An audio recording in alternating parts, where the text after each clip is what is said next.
Declaration అన్నారు. ఏడాదికి 2 లక్షల ఉద్యోగాలని మాటిచ్చారు. నిరుద్యోగ భృతి అని ఆశ పెట్టారు. అపాయింట్మెంట్ ఆర్డర్ చేతిలో పెట్టినట్టే బిల్డప్ ఇచ్చారు. రాహుల్ గాంధీ అశోక్ నగర్ చౌరస్తాలో నిరుద్యోగులకు మాయమాటలు చెప్పి అవతల పడ్డాడు. 2 ఏళ్లు దాటిపోయింది. జాబ్ క్యాలెండర్ లేదు, జాబులు లేవు. ఇదేంటని అడిగితే పట్టించుకునే నాదురే లేడు. సీఎం పట్టించుకోడు, మంత్రులు పట్టించుకోరు. ఎన్నికలకు ముందు పెద్ద పెద్ద లెక్చర్లు దంచిన ప్రొఫెసర్లు, మేధావులు ఇప్పుడు పత్తా లేరు. అందరూ పదవులు సంఖలో పెట్టుకుని ముఖం చాటేశారు. కాంగ్రెస్ పార్టీలో ఉద్యోగాల భర్తీ బేషుగ్గా జరిగింది. కానీ నిరుద్యోగులకు మాత్రం ఉద్యోగాలు రాలేదు. అందుకే నిరుద్యోగి కడుపు మండింది. కళ్ళు చింతనిప్పులయ్యాయి. ఆవేశం కట్టలు తెంచుకుంది. కాలే కడుపుల్లోంచి లావా పెళ్లుబికింది. రోడ్డు మీద బైఠాయించిన నిరుద్యోగి రేవంత్ సర్కార్ మీద నిప్పులు కురిపిస్తున్నాడు. కాంగ్రెస్ నయవంచనపై జంగ్ సైరన్ మోగించారు.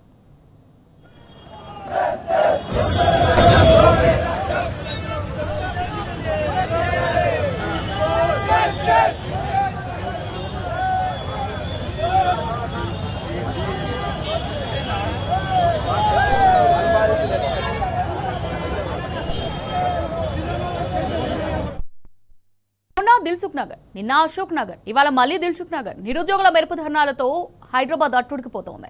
కడుపు మండి రోడ్డెక్కుతున్నారు ఉద్యోగార్థులు. కాంగ్రెస్ సర్కార్ మోసంపై అగ్గిలా బగ్గుమంటున్నారు. ఇవాళ దిల్సుఖ్ నగర్ లో మరోసారి నిరుద్యోగులు మెరుపు ధర్నాకు దిగారు. రోడ్డుపై బైఠాయించి రేవంత్ సర్కార్ మోసంపై నిరసన తెలిపారు. జాబ్ క్యాలెండర్ వెంటనే విడుదల చేయాలని డిమాండ్ చేశారు. హామీ ఇచ్చి 2 ఏళ్లు పూర్తయినా ఉద్యోగాలు ఇవ్వకపోవడంపై ఆగ్రహం వ్యక్తం చేశారు.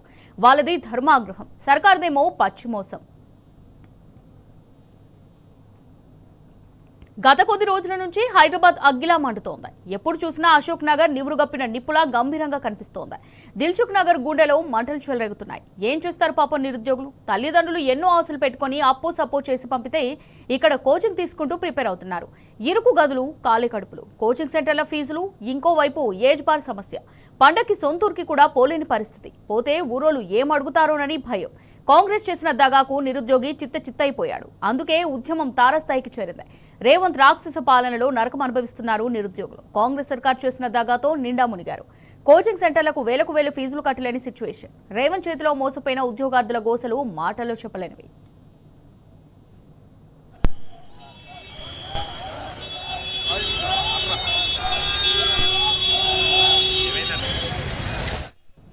గత కొద్ది రోజుల నుంచి హైదరాబాద్ అగ్గిలా మండుతోంది. ఎప్పుడు చూసినా అశోక్ నగర్ నివురుగప్పిన నిప్పులా గంభీరంగా కనిపిస్తోంది. దిల్సుఖ్ నగర్ గుండెలో మంటలు చెలరేగుతున్నాయి. ఏం చేస్తారు పాపం నిరుద్యోగులు? తల్లిదండ్రులు ఎన్నో ఆశలు పెట్టుకుని అప్పో సప్పో చేసి పంపితే ఇక్కడ కోచింగ్ తీసుకుంటూ ప్రిపేర్ అవుతున్నారు. ఇరుకు గదులు, ఖాళీ కడుపులు, కోచింగ్ సెంటర్ల ఫీజులు, ఇంకోవైపు ఏజ్ బార్ సమస్య.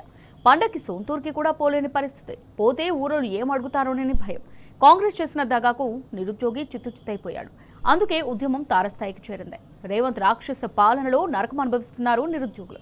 కాంగ్రెస్ సర్కార్ చేసిన దగాతో నిండా మునిగారు. కోచింగ్ సెంటర్లకు వేలకు వేలు ఫీజులు కట్టలేని సిచ్యువేషన్. రేవంత్ చేతిలో మోసపోయిన ఉద్యోగార్థుల గోసలు మాటల్లో చెప్పలేనివి. బయటగా మీరే చూసారు కదా, 2 లక్షల ఉద్యోగాలు ఇస్తామని చెప్పేసి మాకు ఇప్పటి వరకు 2.5 సంవత్సరాలు అవుతుంది. ఇప్పటివరకు ఒక 5,000 ఉద్యోగాలు తప్ప ఒక ఉద్యోగం కూడా ఇవ్వకుండా బయట 70,000 ఉద్యోగాలు ఇచ్చామని చెప్పి మీటింగ్లలో చెప్పేసుకుంటారు. కానీ ఆ విధంగా మీరు చెప్పిస్తున్న మంచిదా కదా మీరే ఒకసారి తెలుసుకోవాలి. అంటే రేవంత్ రెడ్డి ఏం చెప్తున్నాడు అంటే ఆయన పేరు ఎత్తకు, ఆయన రేవంత్ రెడ్డి కాదు, పనికి మాలిన రెడ్డి. ఆయన పేరు ఎత్తకు. ఆయన అసలు ఆయన మాట మీద ఆయన నిలబడాడు. ఆయన పేరు ఎత్తకు. అసలు ముఖ్యమంత్రి కాబట్టే కదా మేము పేరు ఎత్తకని చెప్తున్నాం. మేము నమ్మి కదా ఆయన ఓటేసింది. ముఖ్యమంత్రి మేము ఓటేస్తేనే కదా ముఖ్యమంత్రి అయ్యాడు. వికారాబాద్ నాది కొడంగలే. నేను ఓటేసినందుకే ఆయన పేరు ఎత్తకని చెప్తున్నా. ఎందుకంటే మాకు ఎంత అన్న జీవితాలు నాశనం చేస్తున్నారు. ఎందుకంటే మాకు ఇప్పుడు ఏజీ 30 దాకా వచ్చింది. ఇప్పుడు మేము చదువుకొని ఇప్పుడు 7కి వెళ్ళాలన్నా మాకు బయట జాబులు లేక అవును ప్రైవేట్ రంగంలో ఉద్యోగాలు కల్పిస్తున్నామంటారు. ఎక్కడ ప్రైవేట్ రంగంలో ఉద్యోగాలు 7 ఉన్నాయి చూపెట్టండి. అరే బయట ప్రైవేట్ రంగంలో ఉద్యోగాలకు వెళ్తే ప్రైవేట్కి వెళ్తే కానీ అరే భయ్ మేము 10,000 ఇస్తాం చేస్తే. కాంగ్రెస్ పార్టీ మొదటి సంవత్సరంలో 2 లక్షల ఉద్యోగాలు కల్పిస్తానని చెప్పి హామీనిచ్చి ఎన్నికల మేనిఫెస్టోలో పెట్టి అది కూడా గుత్తిళ్ల శ్రీధర్ బాబు గారు కూడా ఆ ఎన్నికల మేనిఫెస్టో రాసి మాకిచ్చి ఈనాడు, సాక్షి అన్ని పేపర్లలో కూడా పెద్ద పెద్ద అడ్వర్టైజ్మెంట్లు కోట్లు పెట్టి మమ్మల్ని నమ్మబలికిచ్చి ఢిల్లీ నుంచి గల్లీకి రాహుల్ గాంధీ తీసుకొచ్చి, ప్రియాంక గాంధీని తీసుకొచ్చి యూత్ డిక్లరేషన్ అని చెప్పి అన్ని రకాలుగా నిరుద్యోగులను మోసం చేశారు. ఇలా శ్రీధర్ బాబు ఏం చెప్తున్నారు? 70,000 80,000 ఉద్యోగాలు ఇచ్చేసినామని చెప్పారు. ఎప్పుడు ఇచ్చారు మీరు నోటిఫికేషన్స్? అన్ని నోటిఫికేషన్ కూడా గత ప్రభుత్వంలో ఇచ్చిన నోటిఫికేషన్స్. మీరు ఒక్క నోటిఫికేషన్ కూడా ఇయ్యలేదు. మా మీద ఎవరైతే మాట్లాడుతున్నారో మా మీద లాఠీ చార్జీలు, దౌర్జన్యాలు, కేసులు పెడుతున్నారు. శ్రీధర్ బాబు ముక్కు నేలకు రాసి ఈ నిరుద్యోగులకు క్షమాపణ చెప్పాలి. అదే విధంగా నిన్న పోలీస్ మిత్రులు అశోక్ నగర్ లో లకారంతో మాట్లాడుతున్నారు. ఎందుకు ఏమైందని మీకంటే చీటాలు వస్తున్నాయి, మాకు వస్తున్నాయా? ఆకలి కేకల్లో అశోక్ నగర్ లో అలమటిస్తున్నాం. మాకు ఎవరిస్తున్నారు? మాకు 2 లక్షల ఉద్యోగాలు ఇవ్వకపోతే మాత్రం కాంగ్రెస్ పార్టీని ఈ రాష్ట్రంలో లేకుండా చేస్తాం. అదే విధంగా జాబ్ క్యాలెండర్ కనుక చట్టబద్ధమైన జాబ్ క్యాలెండర్ ఇవ్వకపోతే మాత్రం ఈ రాష్ట్రంలో కాంగ్రెస్ పార్టీని రాబోయే రోజుల్లో నిరుద్యోగులు చిత్తున ఓడిస్తారు.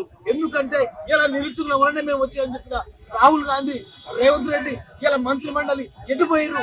ఎందుకు మాట్లాడుతున్నారు మా గురించి? నిరుద్యోగుల ర్యాలీలు జరుగుతున్నాయి, ధర్నాలు జరుగుతున్నాయి, రాష్ట్ర రోగులు జరుగుతున్నాయి. ఏ మంత్రి కూడా మా గురించి మాట్లాడతలేరు. ఎందుకు మాట్లాడతలేరు? నిరుద్యోగులు అంటే ఎంత చులకన మీకు? మాకు కావాల్సినది రావాల్సింది ఇవ్వకపోతే రేపటి నుంచి అన్ని జిల్లా కేంద్రాలుగా యూనివర్సిటీ వేదికలుగా చేసుకొని ఉద్యమాన్ని ఉర్రెత్తెగిస్తాం.